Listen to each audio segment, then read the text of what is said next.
Baik, hari ini kita akan mulai kembali mata pelajaran atau mata kuliah Testing Implementation System. Hari ini kita akan membahas tentang dasar-dasar pengujian perangkat lunak. Kalau kemarin pengujian testing sudah kita bahas ya, kemudian hari ini kita akan dasar-dasar pengujian sebuah software. Pengujian itu apa? Sebenarnya pengujian atau testing itu adalah proses eksekusi sementara. Jadi digunakan untuk mengetahui apakah program tersebut baik atau outputnya nanti bagaimana setelah kita masukkan sebuah input yang ke dalam sebuah sistem, kemudian melalui prosedur kita melihat mengoreksi outputnya, hasilnya seperti apa. Dimaksudkan untuk menemukan kesalahan atau kekurangan dari program yang kita buat ya. Kemudian pengujian perangkat lunak tersebut merupakan elemen kritis dari jaminan kualitas sebuah software ya, mempresentasikan kajian pokok dari spesifikasi suatu software, desainnya seperti apa, pengkodeannya seperti apa, apakah berjalan dengan baik dan sesuai dengan yang diharapkan. Proses testing sendiri itu ada testing sistem testing, yaitu menguji terhadap ketergabungan dari subsistem yang ada, yaitu keterhubungan antara subsistem, apakah ini berjalan dengan baik, apakah dia terhubung satu dengan yang lain ya, kemudian apakah bisa terintegrasi dengan baik ya. Kemudian acceptance testing itu pengujian terakhir sebelum di launching ke user. Biasanya penguji ini mulai menggunakan data yang sebenarnya dari pengguna ya.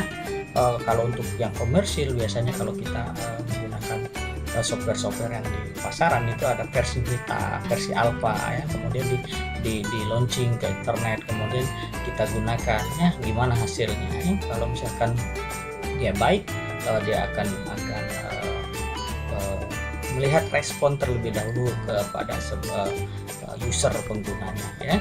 Nah, di sini ada proses testingnya. Kita lihat ada unit testing, ada modul testing, subsystem testing, kemudian sistem testing, dan kemudian acceptance testingnya.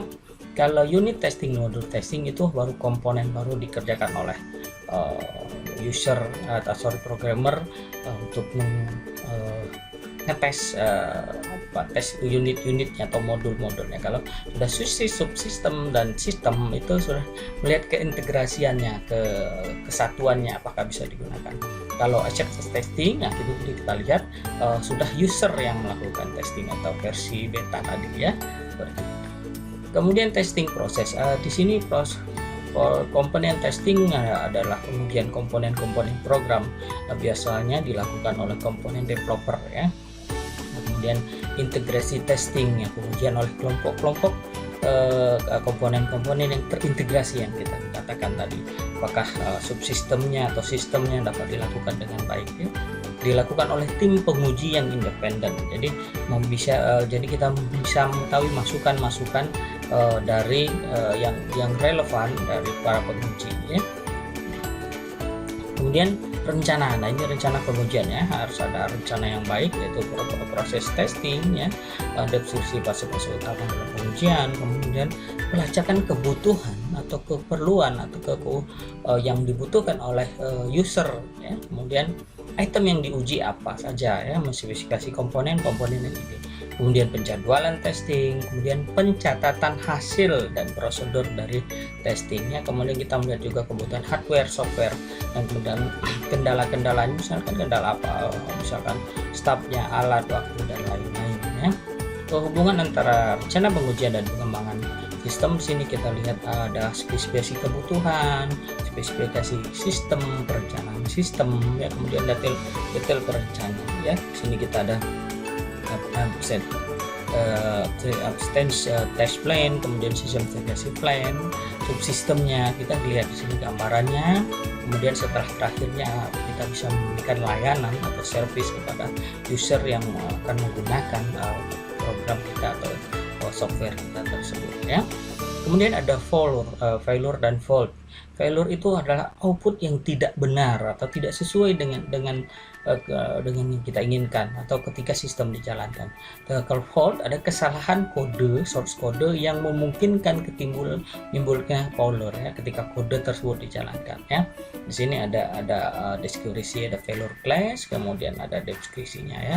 Di failure class itu ada transient, kemudian permanent, recoverable ya, unrecoverable, dan corrupting. Nah, ini sering kita ketemukan ya.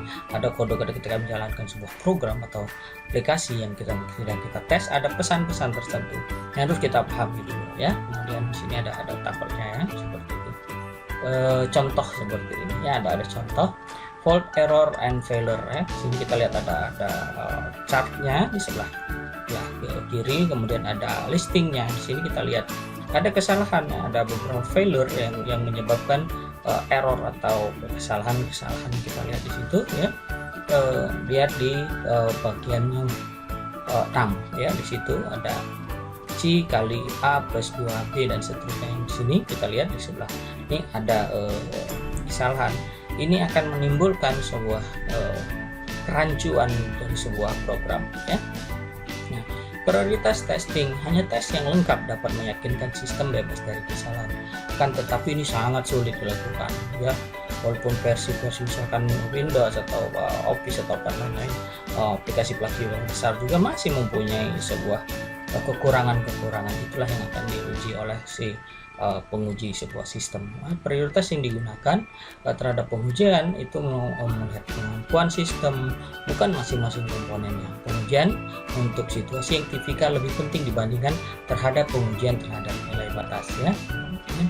Tes data atau kasus. Nah, ini dari kita sudah memulaikan menggunakan data, kan data yang diinput itu bagaimana, apakah berjalan dengan baik ya, apakah outputnya sesuai dengan yang diinginkan ya dari tes tersebut, dari data-data yang telah dimasukkan. Di sini ada proses testing. Jadi kita lihat tesnya, kita lihat ada design testnya, preface testnya, kemudian running program with data test dan seterusnya. Kemudian apa yang terjadi setelah terakhir, baru kita membuat sebuah report atau sebuah laporan tentang testing yang kita lakukan ya. Di sini struktural testing disebut dengan white box testing ya. Penentuan test case disesuaikan dengan struktur sistem, pengetahuan program yang digunakan untuk mengidentifikasi test case tambahan. Tujuannya adalah untuk menguji semua program terjadi debug atau tidak atau statement sebuah program yang sering kita temukan. Nah, di sini ada gambaran tentang white box testingnya. Kita bisa lihat ya, testing device, komponen kode, outputnya seperti apa ya. Ketika terjadi salah coding, dia akan melakukan peringatan, kemudian outputnya seperti apa di situ. Kita lakukan perbaikan sehingga menjadikan output yang kita sesuai yang kita inginkan. Part testing di sini tujuannya untuk meyakinkan bahwa input test case akan menguji setiap fact pada suatu program paling sedikit satu kali ya. Titik awal dari part testing adalah dari flow graph-nya atau kalau biasa kita sebut flowchart-nya ya. Dilihat di situ gambaran. Kalau flowchart itu saya bilang sebuah gambar sebuah program, ini mau jalan mau kemana, ini nanti mau kemana, prosedur ini setelah dilakukan apa gitu kan. Jadi ketahuan gambaran grand design sebuah program itu seperti itu ya. Kemudian di sini ini kita bahas dengan flow graph ya, gambar alur kontrolnya ya, seperti apa nanti yang akan kita lihat ya, grafiknya seperti apa ya, jalan langkah sebuah gambaran langkah-langkah dari sebuah software ya. Di sini kita lihat di sini contoh ya, ada independent batch ya. Kalau kita lihat di sebelah kanan ada gambar flow-nya, kemudian di sebelah kiri itu ada prosedur yang akan dilakukannya 1, 2, 3, 8, 9 seperti itu, menghasilkan output seperti apa ya. Kemudian itu flow-nya ya. Jadi test case harus ditentukan sehingga semua path tersebut dapat tereksekusi. Jadi ketika ada if atau ketika ada pilihan, maka dia dapat berjalan dengan baik ya, seperti itu. Baik, itu tadi materi kita hari ini. Semoga dapat bermanfaat dan bisa berguna bagi kita semua. Saya akhiri. Assalamualaikum warahmatullahi wabarakatuh.